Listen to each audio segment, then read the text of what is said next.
Welcome to Almost 30 podcast. Welcome to the show. It's Lindsay and Krista, your girls. How are you guys? Best friends. Best friends. How's my community? How's our Almost 30 family? What's going on? How's the vibe? It is the beginning of December. Wow. Mm-hmm. We did it.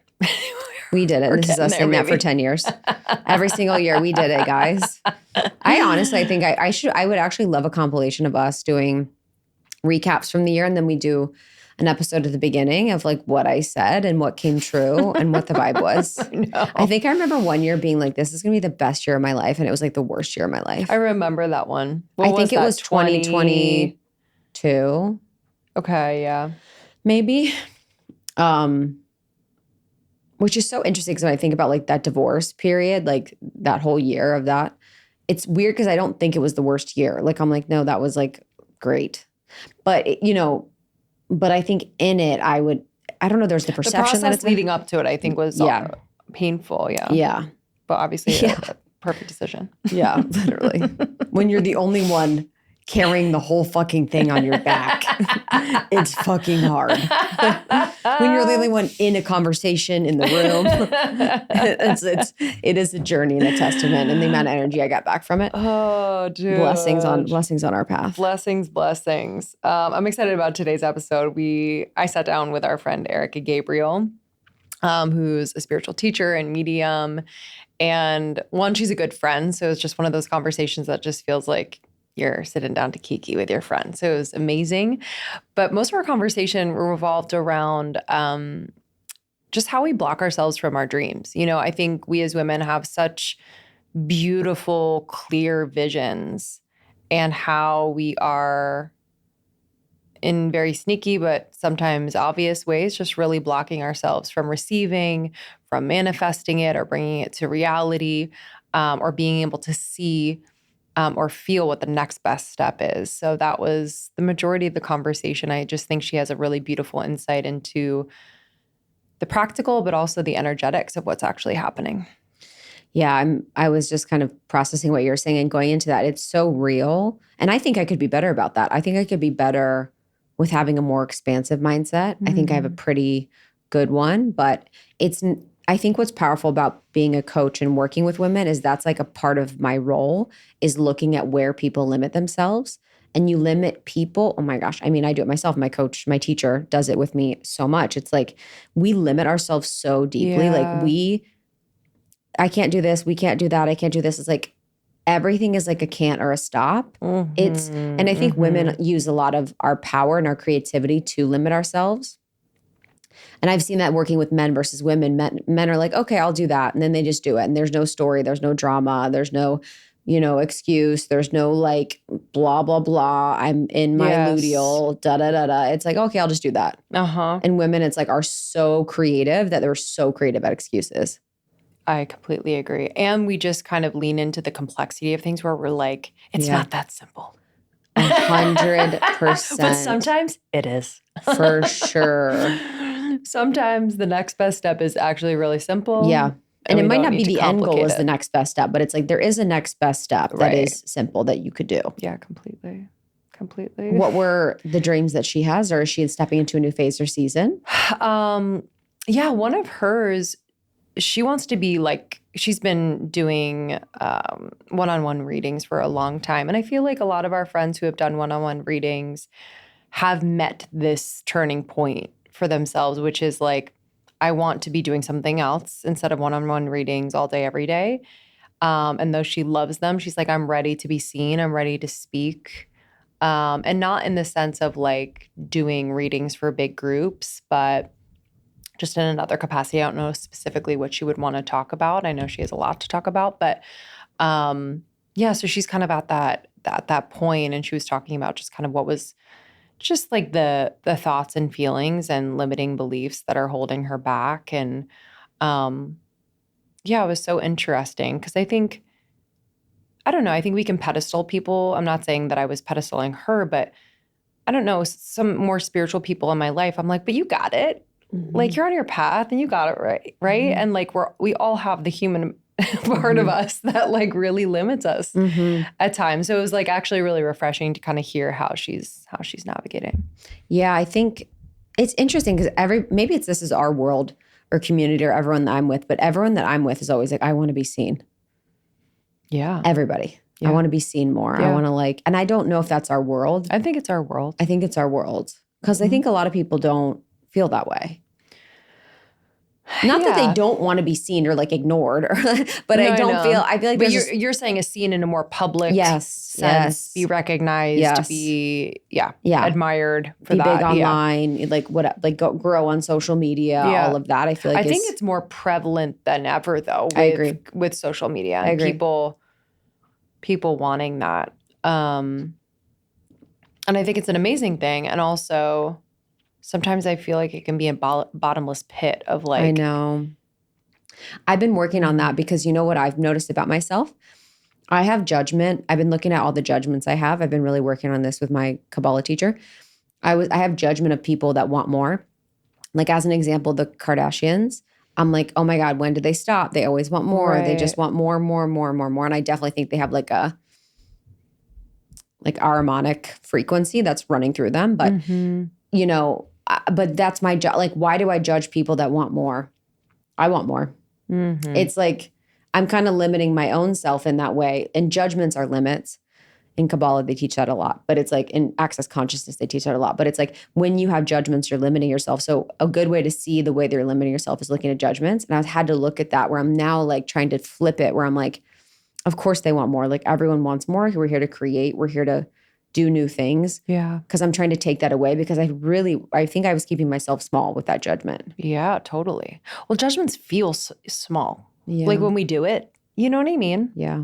Where I'm we kind of know by now that it's that's our smaller self being totally. You know? Totally. I feel when that's happening, I'm I know. Sometimes it's fun. It is for real. Sometimes you're just talking about nothing else at the table. You know, I was I got to judge because what else are we doing here? But I'm excited for you guys to dig into this conversation with Erika Gabriel. She's so entertaining. I love her as a person. She's fun. I feel very comfortable with her. I feel very myself with her. Yeah. She's funny. She's so funny. You know what's funny? Dude, all the psychics I know and mediums are funny as hell. Funny. I feel they just seen and felt and heard so much. Brie Melanson, Erika, so many are just absolute hilarious people. Yeah, she's a good egg. She's on Instagram at Spiritual Medium Erika, and her podcast, You Are Not Alone, is an incredible podcast. I was on there recently to talk about our book and various themes from that. But we love you so much. Thanks for listening. And I think that's all I got. Gotta enjoy this one, baby. It's gonna be a good one. Send it to a friend. This is such a fun way to start conversation and just even talk about how you guys are limiting yourselves, your dreams. This is a great girl chat around that. And she's really powerful. Erika has done readings for me in the past and they've been very accurate and very pleasant and fun. She's just great. So enjoy this. And then you can find us on YouTube. So we have videos on YouTube. Come see our faces on YouTube, Almost 30, and then Almost 30 podcasts on Instagram and TikTok. We have our book. Our book is incredible. If you have not gotten our book yet, it is amazing. So the Almost 30 book is out wherever you get books. Love you guys. Love you guys. See you on the other side.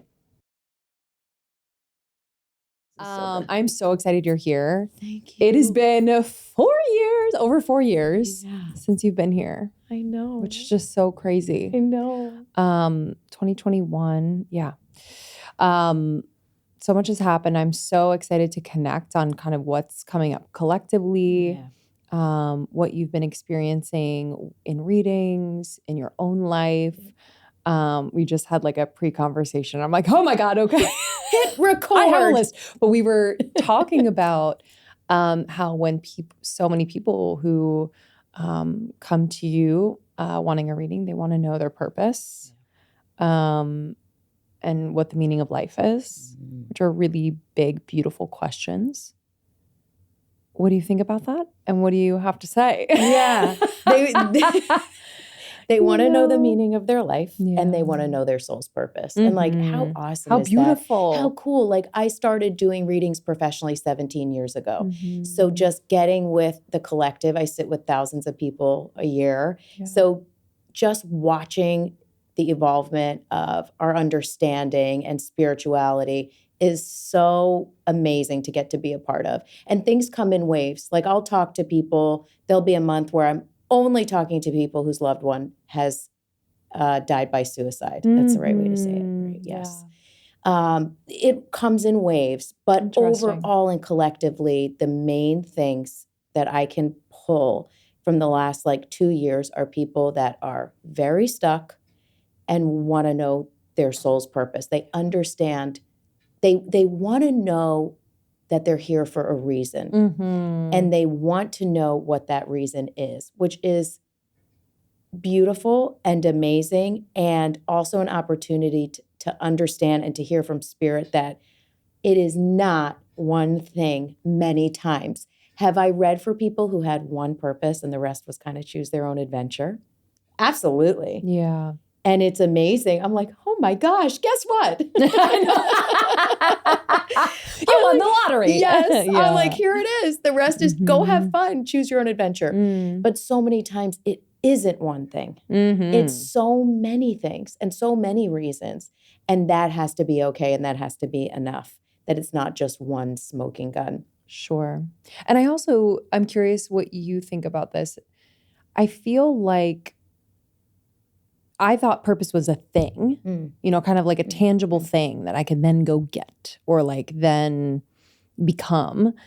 But it feels, what I've learned is living my life, being in my life is such a huge part of purpose. And it's less about that living and being in that process that is the point of the purpose. Am I getting that wrong? No, you are it is so incredibly on point, because if you are not present with what phase you're at, and this speaks so much to Almost 30 and probably your book about allowing yourself to be where you are, right? And for, correct me if I'm wrong, but if you miss where you are, you're not, it's do not pass go. You're not ready. I literally just talked about this with Marianne Williamson, which is she was saying, if you're in a job that you don't like, let's use that as an example. Say you don't like your job and you're like, oh, my job. And you go in and you kind of do a shitty job and you're not that nice to the people around you. And are you a desirable person to get promoted? Do you feel good about yourself to then go out and find something else? So it is about really being present and where you are, right? And doing the best you possibly can. When you go to spiritual studies, say you go to an ashram or you go somewhere, it's you are toothbrushing the floor when you get there. And if you can focus on that and use your spiritual practice there, you can move forward. So is it spiritual to go to Target? I don't know. Is it? Yeah. Can you use those practices there? Yeah. Can you be kind? Can you practice patience? Can you practice boundaries within your own spirit? Everywhere, every day, your life is a spiritual practice. It doesn't always look like, say, going to an ashram or, doing, that kind of work. It can just be being where you are. You can be one of the most spiritual people in the world. That's what's changed for me, I think. I think before becoming a mom, I was like, okay, I got my spiritual practices. I got my meditation. I do this. I chant. I do, I've all these things that I'm doing probably every morning for 2 hours. And then all of a sudden you don't have that time. Yeah. And you have this beautiful being that you've, had a part in creating. And that becomes the spiritual practice, that complexity and simplicity at the same time just becomes where your energy and focus is and where your reverence is and honoring and deep work, it all of it arises from that. And I've had to really unlearn the association I had with being spiritual and spiritually connected to the certain practices that kind of got me there and how they can evolve over time. But just to go back to purpose for a sec, it's I guess in essence, we're never really not on purpose or in our purpose. Would you agree? Because I'm trying to think about just how everything is purposeful, whether it feels unaligned or not. It's showing you something. Absolutely. Teaching you something. Well, we have sliding glass doors.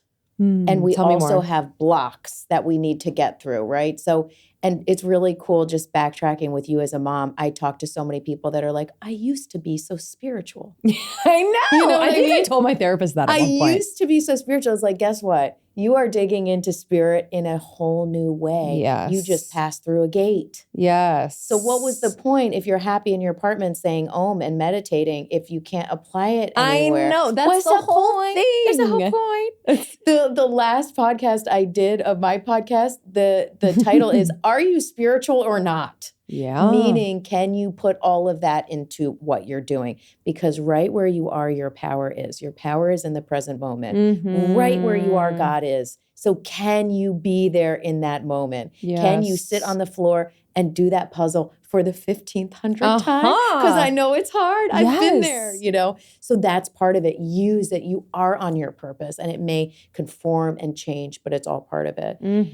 I think with purpose, we have a couple of things that are confused. One, we get very confused with manifesting because we think we can just like chill out and like it just happens to us. Yeah. And there is a component of focus and work. Yeah. You have to move towards it, mind, body, spirit. What does that look like? Not just get up in the morning. Do what you're supposed to do. Take care of yourself. Do the work. Yeah. You know what I mean? Yes, you have totally. to do the work to get there. Now, that along with manifesting, oh my gosh, you're moving it all forward. But you have to show up. Yeah. No one's going to come and save you. No one's knocking on your door. Yeah. That's what's so empowering and intimidating. Absolutely. That it's all you. There you go. There's the secret. It's all you. Yeah. But with the blocks that you asked about was, you know, there's three main things that I see with people. Fear. That's it. That's the hot button. We're afraid. We're afraid to move on. We're afraid to fail. We're in so much fear. And then the second one is a trauma response. So with trauma response, and I'm not a therapist, so please consult a therapist, but I can just tell you what I see with working with spirit and all, you know, the clients I work with. The trauma response is we had a trauma, which is the rug pulling out from under us. Yeah. And we felt so powerless. So we are in a constant state of what's going to happen, what shoe's going to drop, which is paralyzing. And then the last one is victimhood. I kind of like get that like, oh, I don't even like to say victimhood because that sounds like we're saying it didn't happen or whatever. Yeah. It's not at all. It's saying you have suffered and you have suffered possibly and been someone's victim, right? Or the victim of something. And you have moved on, but that thing is still controlling you. Yeah. So in essence, even if that thing, say a person, is out of your life, you are still re-traumatizing yourself every day by being their victim. And in essence, they have become your guru. Ooh. Because you are still worshiping that and what happened. Wow. And it doesn't mean you're bad. It doesn't mean it didn't happen. It doesn't mean bad shit doesn't happen. It's not taking that away. It's saying if you can work with the idea that you can unplug from that person or thing and you can cut those ties so that you can be free and just start working with that idea in a loving way, you can then go, oh, maybe I can move on and maybe I can move forward and won't feel as stuck. Just in terms of victimhood, why do you think that because I've experienced that before. Ditto. Sometimes I think for me, often it's like victim of my circumstances where I'm like, you know, usually related to work. We have so much going on and I'm so stressed and I'm unable to see my son as much, you know, just like things that I create where I'm like, this is happening to me and I'm just pissed or I'm like resentful or what have you. And I kind of wear that as like a badge of honor or an identity, even though I'm like, how can I fix this or get rid of it? I think there's a subconscious part of me that's like, no, I want that. It's weird. Totally. It's like we want that pressure and to be like put upon in some way so that if we don't perform at our highest level, which is very scary. Yes. Right? Okay, we're like, oh, what if I freaking illuminate this shit and shine and move through it, right? What if I do that? Gosh, like, but what if I fail? What if I give it my all and what if I fail? But I can't do that because I have this, that, and the other. But I have to say, I think there's several types of people in this world. Well, actually, I can't say this because maybe that's triggering for people. Let's just say there's several types of people in this world, very special. Let's say people, men, women, people that identify as such. Yep. I don't want to offend anyone. Men, women, identification, totally with you. Men, women, pregnant women, and women that have young children. It's a completely different experience. Yeah. Yeah. And so for you, especially, Lindsay, it's just like, I'm giving myself all the juicy love and connection, and it's okay because it is a lot. It's a different experience. I know. Young kids.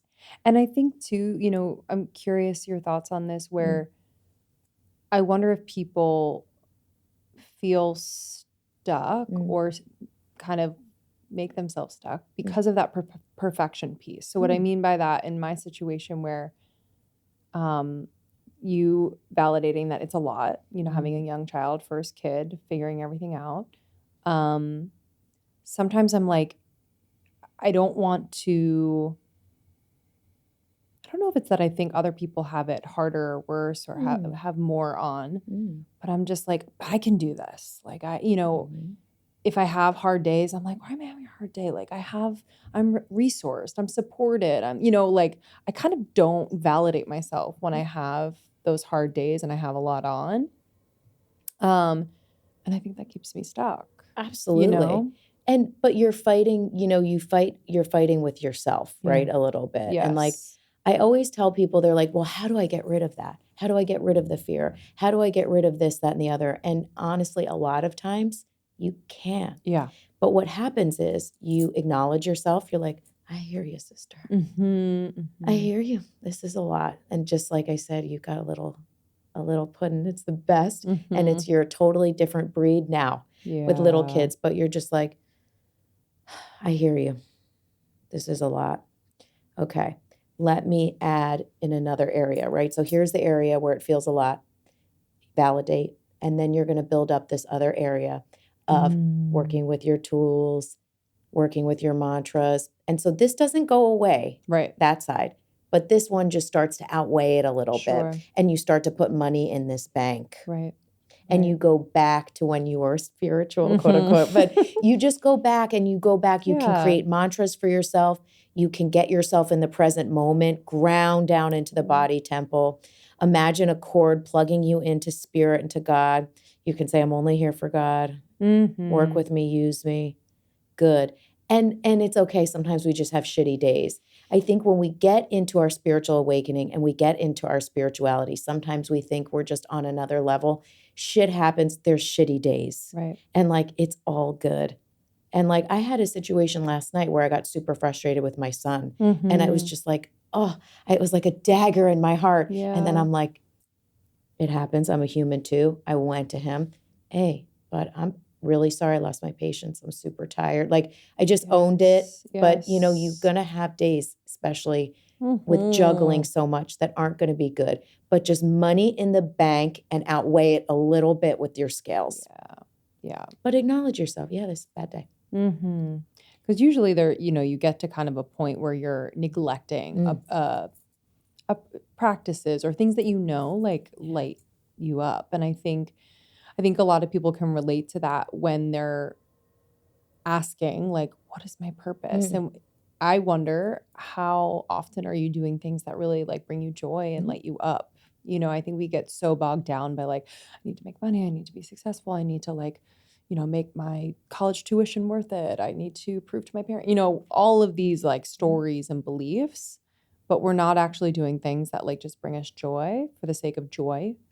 And I think in my experience thus far, like that's where I've like touched that feeling of purpose, you know? Yes, I do. Like you mean with music, like singing. Music. And even like, motherhood. I mean, in motherhood, I'm like, I feel so like, I'm like, oh, I feel at home. I'm home. But like, you know what I mean? Yes, I'm just like, totally. I feel so comfortable with myself and where I'm at, even though it's crazy and like I'm learning so much. It's like, this feels good, you know? That's even awesome. when it's hard.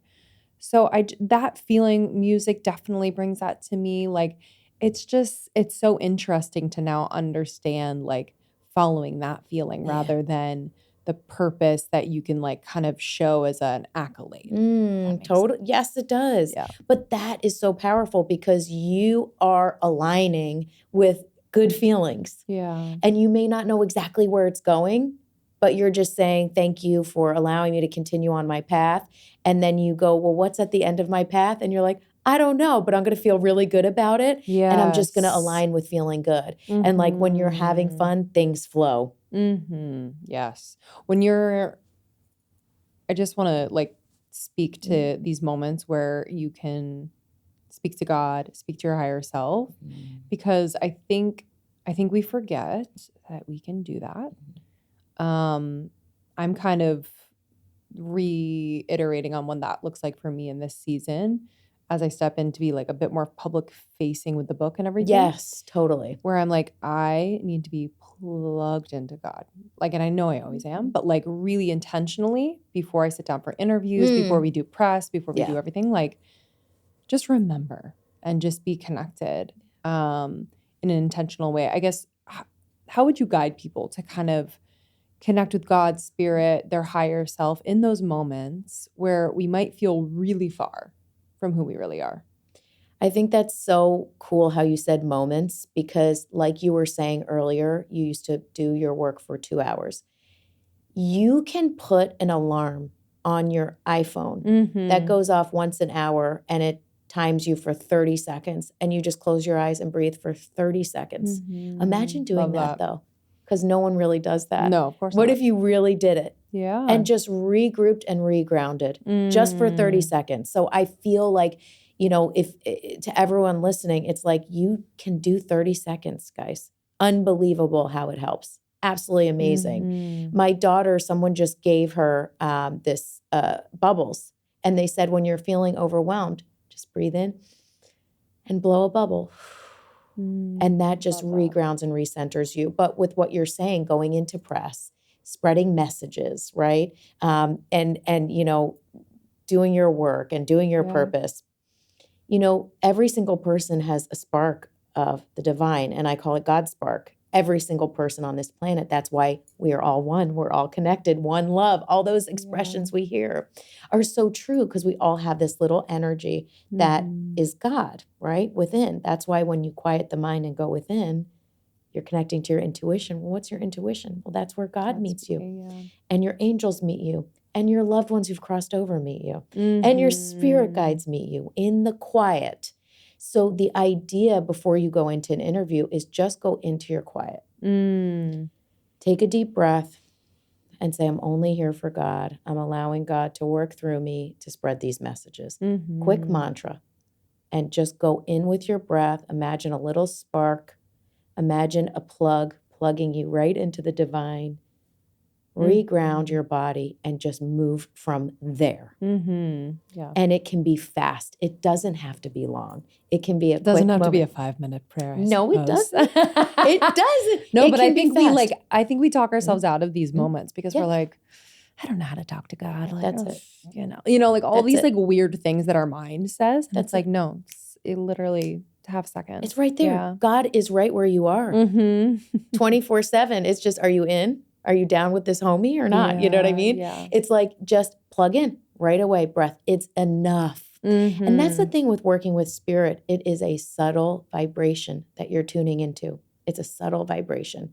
I always tell people in readings, they're like, I want to see my grandma. I'm like, no, you don't. Yeah. Like, you don't want to wake up and your grandma is standing over you that crossed over. Go in, grandma's there. Just listen. So many times spirit works with us through telepathically, excuse me. And that's real. So, you know, you can work with spirit in that way, but when you're going into work, you're going into Target, you're going into a long stretch alone with a baby, ground down, ground into the body temple. Allow yourself to plug into spirit, right where I am, God is. You know, I always say to myself, I'm only here for God. I love that. And I started using also, it's not fun. It's only fun if it's fun. Oh, yeah. It's and only like, fun. It's only fun if it's fun. Like, ooh, I hit that mic. Sorry. Like today on the train, I was like sitting there and I'm like, what is today? And I'm like, oh, this is fun. This is fun. And then I said to myself, well, it's only fun if it's fun. So just have fun. Have fun. So you can align with good feeling as well. It doesn't Okay. have to be that like, God, it doesn't have to be I intense. Sorry, my know. friend. It can be Mhm. just, it can be fun. Oh, here I am. God's working through me. This is such a Yeah. great feeling. Yeah. And God is using me. And God is clearly using you, Lindsay, because you wrote this book. Yeah. You have thousands of hours of listening in to powerful messages. And now you channeled all that in a book. And people are going to have that in their hands and read it. So God is working through you. Yeah. Yeah. I feel You're that. doing it. I feel that. You're literally doing it. And yes, you do need to reground and rewrite your ship. You live in New York City. There's a lot going on here. There's a lot. What do you feel so you're in suburbs of Philadelphia. Suburbs of Philadelphia. What do you feel when you come here? Oh, I'm so happy. Yeah. I'm like, get this mom out of the burbs, I girl. know. I'm like, get me somewhere with good food and cool people. And I love where I live. And I have the coolest friends ever. So Totally. But I love going out. I love seeing people. So what I do is I tune into her and I just completely shut medium door. And you know what? I have worked so long and hard on doing that. Yeah. And flipping out of medium, and just working with that. So like, for an example, I'm sorry to my Uber driver today. He said, oh, are you going to New York? Are you doing some work? And I'm like, And he's like, oh, what line of work? And I was like, I'm a consultant. Because I just didn't want to go to her. I didn't want to go there. I know. I can imagine. Go in, and then he was going to be like, well, I had a friend who, and I didn't want to go to her. And I said, well, I'm a consultant. And he goes, for what? And I go, small businesses. Small personal businesses. Yeah. And he goes, what kind? And I'm like, female-owned small businesses. And he goes, oh, this is great because I'm opening a small business with my sister. Can I ask you some questions? They'll always find a way in. Oh, and my I'm just God, like, bless. yeah. And he started asking me about like taxes and You're shit, like, which I know nothing about. I'm here for God. God use me. Yeah, and then the medium comes out. Let me channel how you're going to use your taxes. But it was just so funny because I don't always want to go in. Yeah. Even though I'm always in. Of course. But I don't want to go in. So when I'm in New York City, I ground myself beforehand, white light myself. The only thing that I do is when someone's walking very close to me, I hold my breath. Interesting. Why? Smell, energy, aura. Totally. I just kind of close like it's my weird nasal. because I've done that before with certain people. Like I just close because sometimes when people walk by, I get their whole a whiff of everything, and I'm like, I don't want to do that. Ground, and then I'll just ground down. But I white light bubble myself. I just put myself in a beautiful bubble. I allow people to walk by me. And I don't get all up in everyone's business. Totally. I just really ground. And I think when you start working with small moments more and more, it becomes secondhand. You don't have to do the hour meditation. Listen, people listening, if your hour meditation, oh my gosh, great. It's not against that. Yeah. But it is okay to have a shorthand with spirit. It's okay to have a shorthand with grounding yourself down. In fact, like that is so much what spirit teaches in readings is shorthand tools that if you actually practice them, they are miracles and it's amazing. Yes. I think too, when you reground yourself and you're not pushing yourself and you're not denying yourself and you move through these things, you actually create space. And I know it's very cliche, but you create space for shit to go down that you could not have planned. I know. I think like our mind is so limiting. Yeah. We think like, this is my dream. That's it. And like we go in that like very myopic direction. Yes. And it's like, whoa, God has like a vision and a plan that you could have never dreamed up for yourself. That's why like leaning in to him is just like so profound. Exactly. Yeah. And it can be really challenging to do because we're afraid. Is this going to work out? Of course. Am I ever going to meet anyone? Am I ever going to be able to support myself? Those are such disempowering questions because what happens is if you're like, well, am I ever going to meet anyone? Your mind goes, no, you suck. You're not lovable. And you're like, okay. And you sign that contract with yourself, right? So those questions in itself can be so disempowering. It gives you shitty answers back. It closes the door. So instead, it's like I am going in with thanking my guides, thanking God for continuing to assist me as I walk on my path towards the person that I want to be with. And then think of the person you want to be with, and think of just maybe giving someone a hug. They can be faceless, and you're just hugging them and you're like, this feels homey. And then you're feeling really good. And then all of a sudden you feel great about the person you're going to meet. Yes. And then when they come into your field, you can recognize when that's happening.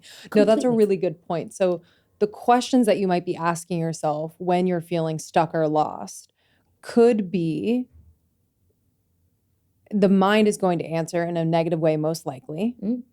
And then that creates a contract that you're kind of like, well, that's my fate. That's it. That's what it is. Okay, this is a really, that's and then really your great. soulmate sit next to you at, a coffee shop, and you're like, well, I'm never meeting anyone. And they're like, do you like pizza? And you're like, yeah, do you like pizza? And they're like, do you like puppies? And you're like, yes, oh my God. It's like Love is Blind. Yeah, and your soulmates. And then you're like, but I'm unlovable. And I said I wouldn't meet anyone. So we can do that to ourselves. Sliding glass doors. Not everything is etched in stone. Say more about sliding glass doors. Destiny is real. Destiny is absolutely real. But I wasn't destined to wear this jacket. My cat fell asleep on it, and I spent the train ride delinking it. That was not my destiny. But point is that there are certain blocks that we put in our destiny path. Okay. Right? So there are certain things, and the rest is sliding glass doors. Right? So much is choose your own adventure. Is destiny fixed?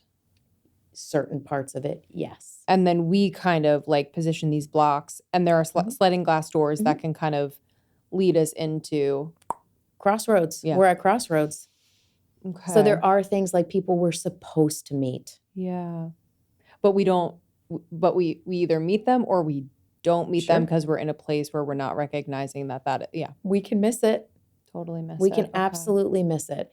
Listen, I work with a lot of people that have lost people to overdoses. A lot of people call me about overdoses. And they're like, I guess that was their destiny. And not always. Say more. Not always. They're on a path. They are in pain. They're an addict. I'm going to say things that may offend people, but just know that I want to say all the things, but for lack of time, there's all kinds of reasons why people fall into addiction. And sometimes their path is to move through addiction and maybe help others along the way, even just in an AA meeting, if they're, going to help someone there, right? It doesn't have to be on a broad spectrum. But point is, and sometimes we're not able to get on that healing path. We're at a crossroads. And I see that in people even that call me that are struggling. Is there a life for me? Absolutely. I can see down that tunnel of this life, but they're going to have to choose it. And they may not. And then sometimes they have die of an overdose. So it's a lot is choose your own adventure. It's not just like, well, my destiny is there, so bum. Right? I talked to someone once, it was actually a friend, and he was asking me some questions about spirituality and spirit and destiny and working with spirit. And I started to get into it, and he's like, you know what?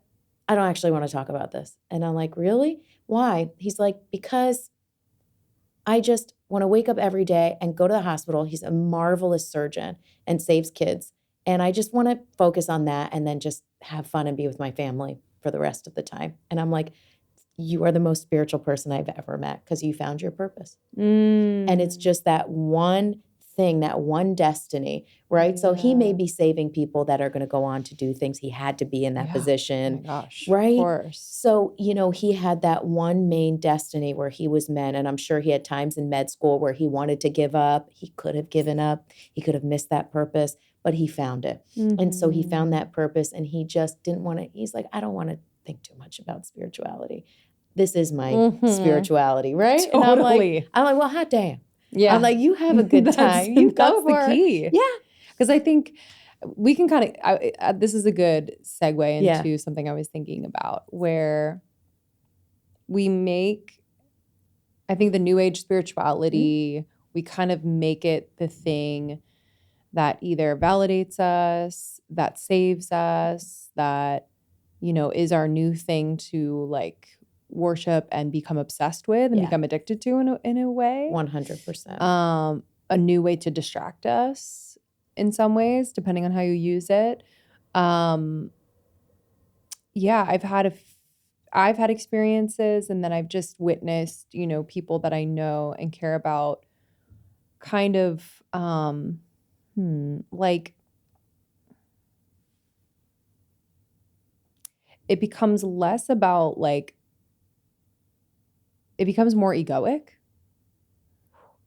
Oh my gosh, I know, so deep. It can be very shallow and very surface and very glossy.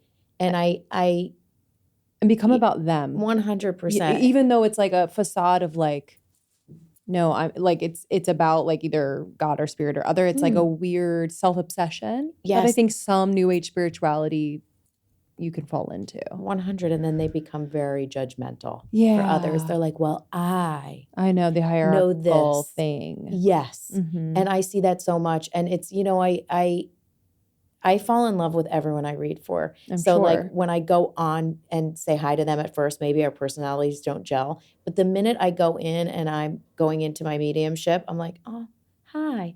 Like, Yeah. I love you so much, you know? Mhm. And I mean that. And I truly do. And I have to because I go in with my whole heart and soul. Yeah. But period. And people will sit down with me to do a reading and say like, I'm going to be so easy to read. I am super spiritual. I am also going to be a guru. I am, they're really like putting themselves at this level. Yeah. I am not judging them, but I will go in as a medium. It's like they are literally like haven't even opened the door. Yeah. They are just looking at the door. Totally. Yes. And Mhm. and then I'll read for someone like far away in Nebraska. You know what I mean? And they're just experiencing things and have gone through things. And I'm like, wow. Yeah. Yeah. I'm like, if you ever, I'd love to meet you. You know what I mean? And they have no ego. Spirit will come in and tell them, okay, here's your next on your path. You're missing this. And they'll be like, okay, yeah, okay, and write it down. Whereas other people that are, I am a guru, Spirit will try and work with them and they're not workable at all. Yeah. They don't want to hear. Do they think they're working with spirit? They think Do you know what I mean? they're fighting. They grapple. They fight with spirit, and they Yeah. think, "No, I know." And I'm like, "Well, why'd you call me?" Yeah. Because I don't have any skin in this game. I tune in. I deliver the messages. They Sure. don't want the messages. They are not ready to hear the messages. Yeah. Their ego is so fragile that hearing a message to put them on the right path they're unable to vibe with that message. So they're just at the start. They're just at the start. And for me, the more and deeper I go on this journey, going into like 17 years of reading, I'm like, oh, I have so much to learn. I know absolutely nothing. Yeah. Yeah. I know absolutely nothing. I have so much work to do. And also things have become so much lighter as I've gone. And I'm like, oh, this is fun. Tell me more about what that means. Like we were talking about before, I think when we get into spirituality, it gets so heavy and so dark and so serious. And it's like, it's only fun if it's fun. And God is great. God is great. God is so good. And it is so fun. Now, when people are going through spiritual awakening, we go through immense darkness. I literally was in the bottom of a well for 3 days. It is dark. Oh, yeah. In my mind. Yeah. Okay. I was like, were you trapped? That's crazy. We need to talk about this is probably long before you, but in the 80s, no, that's a bad story. Well, there was someone trapped in a well, and it was the biggest news because back in the 80s, I feel like I remember hearing about this. Yeah, it was a baby. Why am I bringing this up? I apologize if she listens. It's okay. We love you. I'm very worried about offending people. Not really, but there's there's so much to be offended by now, and I say that with love. You can say the wrong thing. It makes me feel like a grandma. Yeah. I'm like, back in the 90s, we could say that to people. It's true. But point is like you do, how does a star shine bright? It's like in a very dark night. So there is heaviness and there is darkness and then there's so much light. So it's that yin and yang and that balance. Yeah. So as I go deeper into working spiritually, I'm like, oh, this is so light filled. It's so good. It's so light. And it can be light and it can be 2 minutes before you do an interview to ground yourself. And that's just as juicy. Yes. The bottom of the well was when I was opening as a medium. I used to do house clearings and I would also do distance house clearings. So I would go into that person's home, in distance and see what I was bumping into there. And I did a distance house clearing for someone, and I went into her daughter's room. There was a crib, and there was a man standing over the crib, like an unhappy man. And I'm not a ghost hunter. Yeah. I'm not. That scares the shit out of me when that's a whole nother story about when I was younger with ghosts. Oh, I can only imagine. Oh, it's a big one, but I can tell you about that because people love that story. Yes, please. But I bumped into someone and kind of just worked with like letting him go and moving him on, which I don't do anymore. And I came out of that, and I guess since I was so new, I didn't know quite how to ground, or I think in order for me not to be afraid anymore, I had to see it. I had to see the darkness and what it felt like and what it looked like, so that when I see it in a reading or I feel it in a reading, I'm a very safe person for a person to read with because I'm not afraid. I know what it looks like and can work with it very easily.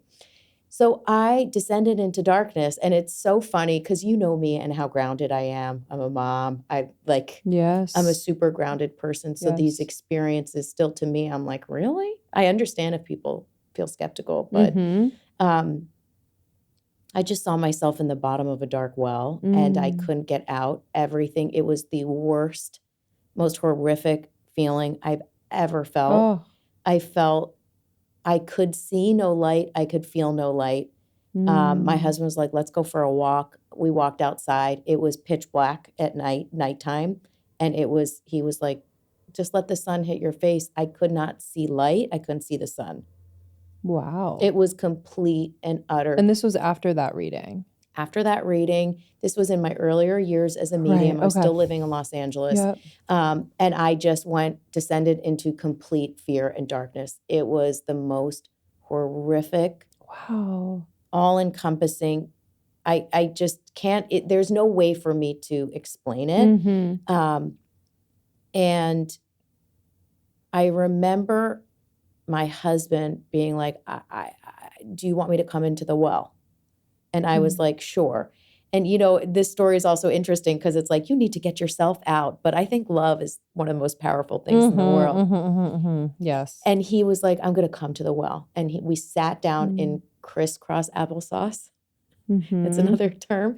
Crisscross applesauce. Yeah. I can picture I'm just it. showing my age. We're almost 30. And it's like, this bitch is a little bit older than that. Okay. Anyway, so crisscross applesauce, we're looking, our knees are touching. He's like, what does the well look like? I took him down. It was dark. It was cold. It was awful. He went in there with me, and he was obviously channeling spirit. And he said, just open your eyes and look into my eyes. And I looked into his eyes, and I could see the light of his soul through his eyes. And he said, like, let's go out together.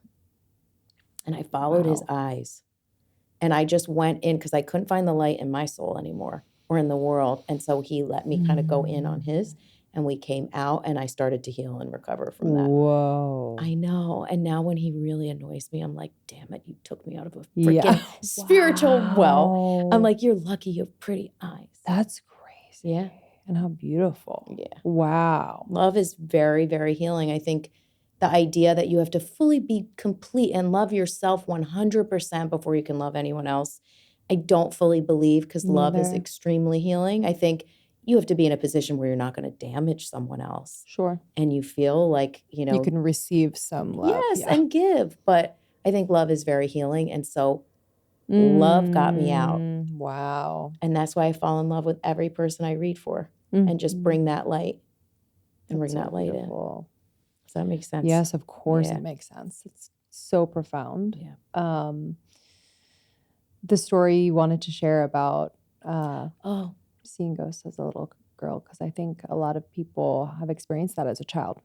Me too. So there's a couple of things that happened in the story that I was referring to. So my sister and I were both very engulfed, I should say, in ghosts and ghost energy, both very sensitive. When I was 7, we moved into a new house, and I started seeing a little boy around the house. Okay. And a neighbor later told us, a boy has drowned on this property, a little boy. And I still see him around when I go, because my parents still live in that house. Okay. My mom and my stepdad.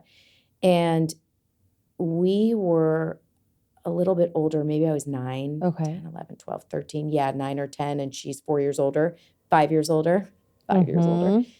And she purchased an antique Ouija board from an antique store. Oy. And we were like, yeah, Totally. let's scare the ever living shit out of ourselves. Totally. Let's go there. Uh-huh. So we started playing with it, and it started answering our questions. It started telling us, like, we're like, who's going to call on the phone? It would spell out someone's name. They would call. It's before cell phones, so no one was texting, you know? Wow. And we were doing it one day on the driveway. And it was me, my sister, and like 2 of her friends. And we were sitting on the driveway. My sister was standing. And we started using the Ouija board, and it started saying very dark things. And I looked at my sister, and I saw her lift up and fly back and land flat on the pavement, flat. I saw a lift. Whoa. Yeah. And this is happening. This is not a vision. This is it actually happened. She fell. Wow. Up, back. And, you know, people are like, well, wait, you don't deal in hauntings. You don't fully believe in hauntings in that way. Here's what I believe. I think about, because I'm a very visual person, I think like, you know, when you go to a party and there's helium balloons on the ceiling and all strings coming down. Yeah. I think of the world like that with strings. And you can pull any thread you want.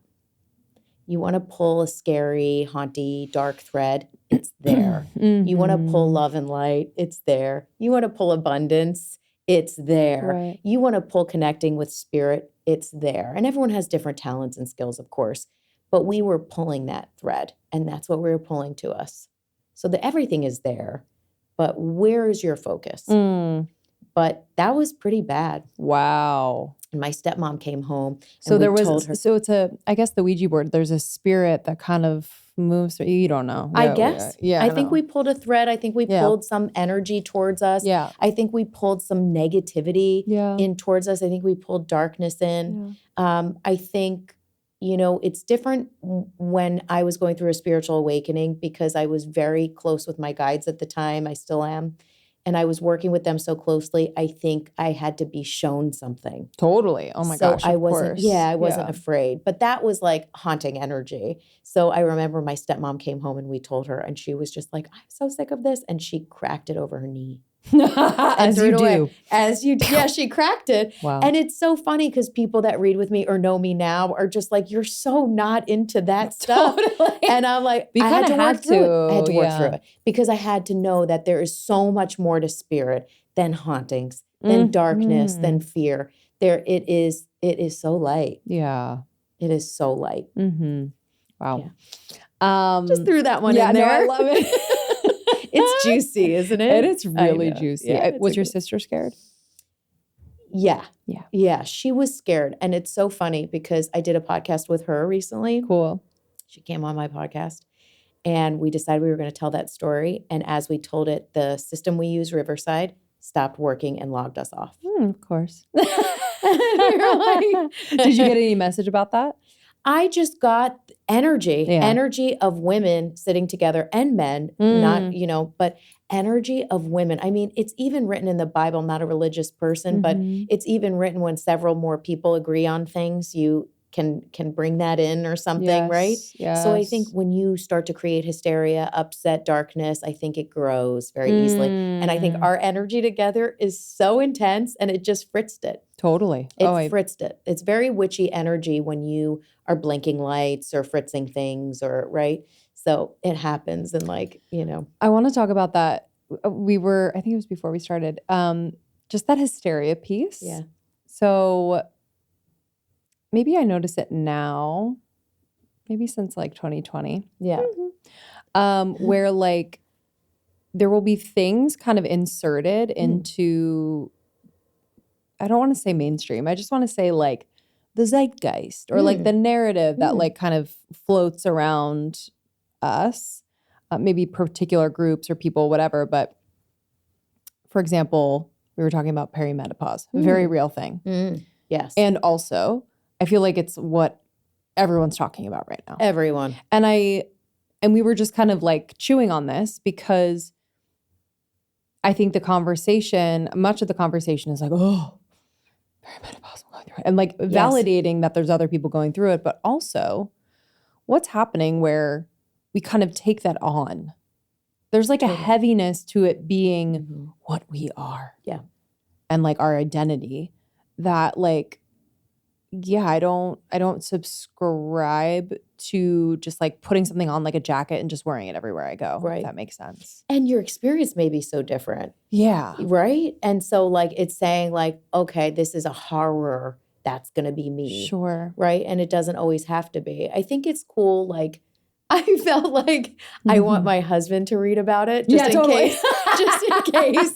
Just so you have notes. Yeah. Yeah. Just so you have notes. But I hear what you're saying. It's like, does that have to be my only thing? Does that have to be me that's going through that? You know what I mean? At that time. And yeah, there is that hysteria. I think, you know, when we're thinking about like our 20s, that huge transition of like, who am I? And then in our 30s and maybe you're having kids and all the things. And then I think when people are getting in their 40s and 50s, they're feeling that shift. And then there's that hormones on top of it. And they're just like, well, that has to also be recognized. And it can be very intense, but it's great that people are talking about it.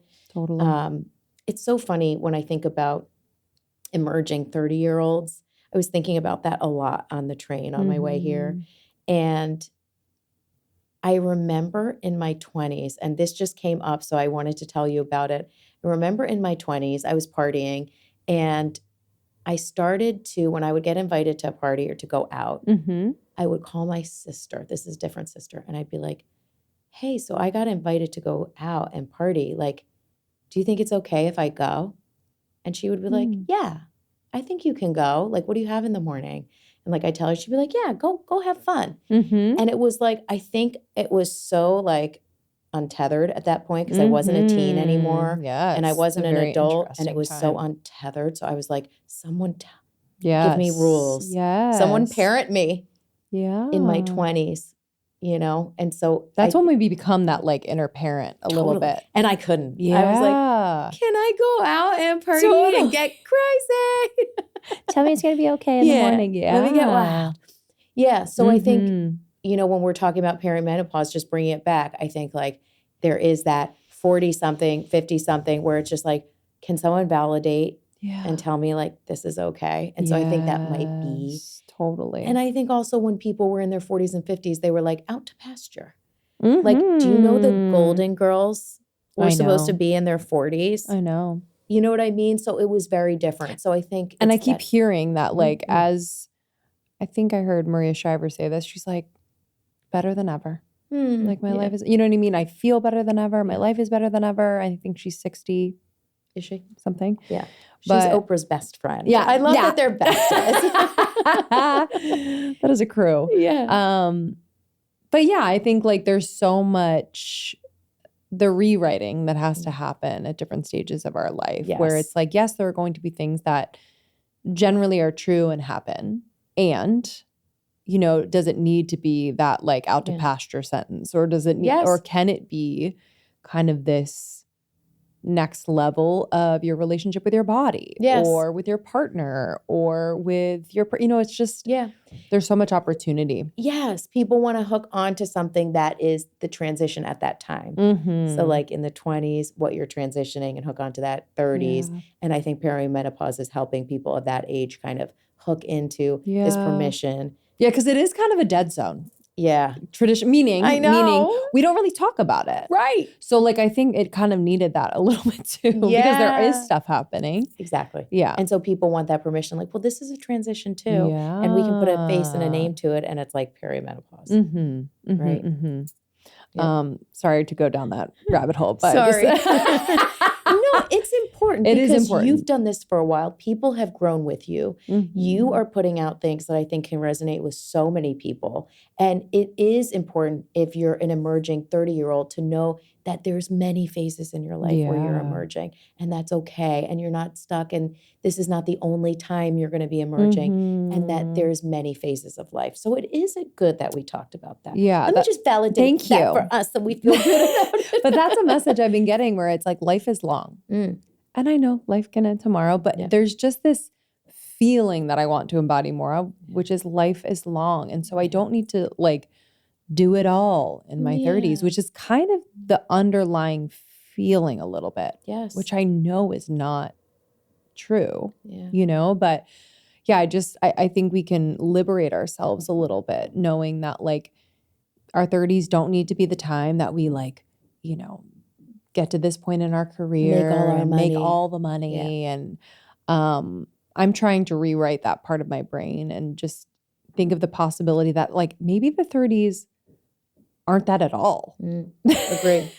Maybe I'm meant to be home with my children more, be in the home, be with my family. And maybe when I'm 50, I'm going to like record my album. That's it. Do you know what I mean? I do know what you mean. I'm like, why not? And you will feel so different when you're 45 than you do now. But you're also like, oh, but it's still just me. I'm still the same person. You know what I mean? It's still just me and I still love to sing and I want to do that. I couldn't agree more. I feel like for me, I started to be comfortable with myself when I turned 40. Oh, that's great. Love 100%. But I'm a slow bloomer in certain ways. Or a late bloomer. I'm a fast bloomer in some ways. Way too fast. I just think about like when I was younger, what we were doing, we were so wild. There weren't cell phones. Anyway, that's a whole nother podcast. Bless her. I remember I told my friend this the other day and she was like, this is the best story. I remember being at a roller skating rink. This was like the hot thing to do. Totally. And I was like in middle school and I remember being in my skates in the bathroom and watching myself smoke a cigarette in the mirror. I was in roller skates. That's just so like, and crazy. I'm so short. I was like 2 feet tall. Just like watching with that. myself and like being in my skates and people coming in the bathroom like, ooh. That would have been so me if I like smoked a cigarette. Like I just loved the scene of things, meaning like, I think because I was in theater, I just loved, you were too? Yeah. Like my mom smoked and she's so elegant. She's from Sweden and she's beautiful. And she was like with her Marlboro lights and I would steal them and go to the roller skating rink and like watch myself in my skates. So I was like a fast bloomer, but also a slow bloomer. And I think I lived like a very kid life for a really long time. So I kind of late bloomed, but when I hit 40, I was like, oh, okay. This is what it's about. I get her a little bit more and she's continuously changing, you know? What is as we round out, I would love to just like catch up with you in terms of like, how has what you're doing in the world as far as your work,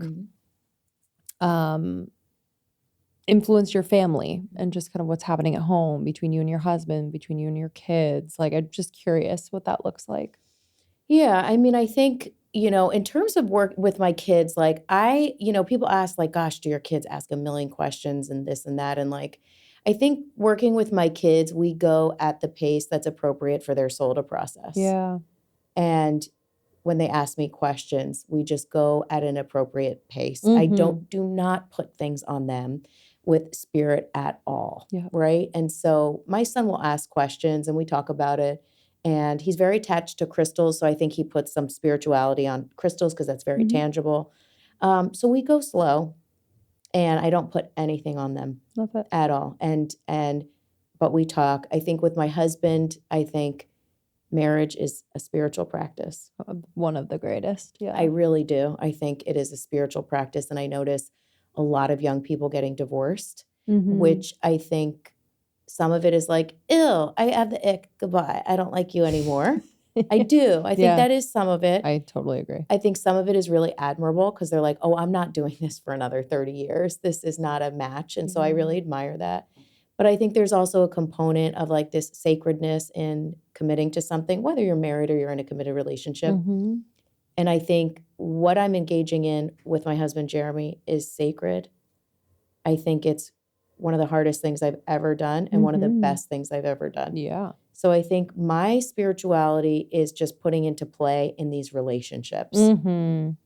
I couldn't agree more. and making that as harmonious as possible. And I bump up into parts of myself that I don't like all the time. Same. In my responses or lack of patience. So that is spiritual for me to reflect on that. Because what good is a spiritual practice if you can't use it in your life? I know. What good? And a lot of people don't. That's I think it. that's kind of like that point where you can kind of go down a path and using what you've learned spiritually and continue to like nurture spiritually, you can create a beautiful, nourishing life. Doesn't mean it's like void of challenge, but it's like so rich. Yep. And then there's I don't practice what I learn or preach. Yeah. And it can be really painful, really painful. I completely agree. And I allow space for people to work on things. I had a teacher that I really cherished and liked and was following very closely. And I met someone that they were friends with, or they were friends with their children. And this person was like, oh, you follow blah, blah, blah. Oh my God. When I was growing up in their house, like he had so many different women in there all the time and was this. And I was so heartbroken and so disillusioned. And I realized, but why? He's not preaching to be perfect or that he's perfect. He is working on things. So I implore people to give others grace. And if people are working on something, they're putting it into practice. Yes, and therefore you can give yourself grace. I am putting this into practice. I am not a guru. I am not a master of spirituality, but I am putting things into practice. Yeah. Yes. So good. This has been a blast. I had so much fun. I'm so glad you're here in person. I could go on for 4 hours. I don't want it to end. I Thank know, you for me having either. me. Oh my God, you're so and trusting me welcome. with your beautiful listeners at this amazing time in this journey with everyone who loves and adores you. Thank you for trusting me to be here. Oh really. yeah, I trust you implicitly, and I just love. Yeah, there's something that happens when we're together. I know. It's kind of fun. Whatever ride we're on, we're not getting off. I know. Jamie, we're not getting off. And we have surrendered our relationship in some ways. We're like, we're supposed to hang out. How? I know. And then it just, it flows. It's really special. Really, really special. Yeah, thank you. How can people connect with you, work with you? What is your like capacity right now for that? Yeah, so they can go to erikagabriel.com. It's ErikaGabriel.com. And you can follow me on Instagram at Spiritual Medium Erika. And online on my website, I have some online courses and tools. Amazing. I have things that are 3 weeks. I have things that are 5 weeks. I have things that are 2 hours on there. So one of them that's really great right now is connecting to your intuition. It's a 3-hour workshop. You own it forever. You can pause it. And people have had really incredible results because when you sit down and say to the universe, I want to connect with my intuition, you're already doing it. Yeah. And so these are tools to enhance that. So you can work with me that way. You can reach out if you want to have a reading, but get ready. They're not for the faint of heart. Yeah, I know. Amazing. Yeah. I love you dearly. Thank you. You too. Thank Love you all for listening. We'll see you on the next one. Bye. Thank you so much, Erika. Again, that was Erika Gabriel. She is a spiritual medium. She has sessions you can do now. She's incredible. We've had sessions with her, and she's such a good egg. Yeah, I love her. On Instagram at Spiritual Medium Erika, and her podcast, You Are Not Alone. And thank you guys for subscribing. Every week we put out 2 episodes, pretty major. So make sure they get to your podcast inbox. And if you love the show, share it with a friend. This is how we've grown over the years, and we really appreciate it. And it's just a fun way to start conversation with your friends, community. And you can also write a review. It would mean a lot to us. It's one of those things that matters in the realm of podcast land. So it really means a lot. Thank you in advance. Yeah, we love you guys so much. We'll see you on the next one. Bye. Bye.